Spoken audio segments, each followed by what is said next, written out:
Hi friends, welcome to trending cine news. Sun டிவியில் ஒளிபரப்பாகிற எல்லா சீரியலும் பட்டையை கலப்புது அப்படின்ட்டு சொல்லலாம். அந்த வகையில் இந்த வாரத்துடைய டாப் 5 இடத்த பிடிச்ச சீரியல்களை பற்றி தான் இந்த வீடியோவில் பார்க்க போகிறோம். இது வரைக்கும் நீங்கள் இந்த சேனலை சப்ஸ்கிரைப் பண்ணலன்னா உடனே சப்ஸ்கிரைப் பண்ணி சீரியல் அப்டேட்களை உடனே பெறுங்க. இந்த வாரத்துடைய 5வது இடத்த பிடிக்க போகிற சீரியல் சுந்தரி சீரியல். இந்த சீரியல் ஆரம்பித்த காலத்துலேருந்து இப்போ வரைக்கும் டாப் 5ல் எப்போவுமே இந்த சீரியல் இருக்கும். இந்த வாரத்தோட சுந்தரி சீரியல் முடிய போகுது அப்படின்னாலும் இந்த டாப் 5 இடத்த விட்டு கொடுக்காம கடைசி வாரத்துக்குள்ள கூட 8.8 பாயிண்ட் வாங்கி இந்த சீரியல் 5வது இடத்த பிடிச்சிருக்கு. அடுத்ததா ராமாயணம் மருமகள் சீரியல், இது ரெண்டுமே 4வது இடத்த பிடிச்சிருக்கு. ரெண்டுமே ஈக்குவல் பாயிண்ட் அப்படின்றதால ரெண்டுத்துக்கும் 4வது இடத்த கொடுத்துருக்காங்க.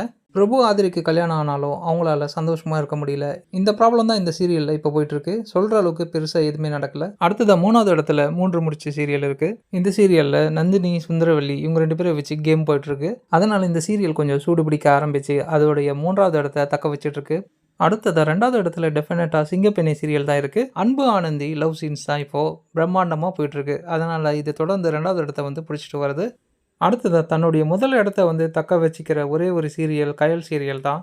மேரேஜ் முடிஞ்ச உடனே முடிஞ்சிச்சிரா கதை அப்படின்ட்டு நம்ம நினச்சிருந்தோம். ஆனால் இதுக்கு இல்லைடா எண்டு கார்டு அப்படின்ற மாதிரி இதனுடைய கண்டினியூவாக ஊர்லேருந்து ஸ்டார்ட் பண்ணுறாங்க. அதுவும் இல்லாமல் புதுசாக வில்லன் வர நியூ என்ட்ரி. குடும்பத்தை சமாளிக்கவே பெரிய படம் இருக்குது. இதில் வில்லனை வர சமாளிக்கணும். இதனால் இந்த சீரியல் எப்போவுமே முதல் இடத்த பிடிச்சிட்டு வருது. இதெல்லாமே தான் சன் டிவியோடைய டாப் 5 சீரியல்ஸ்.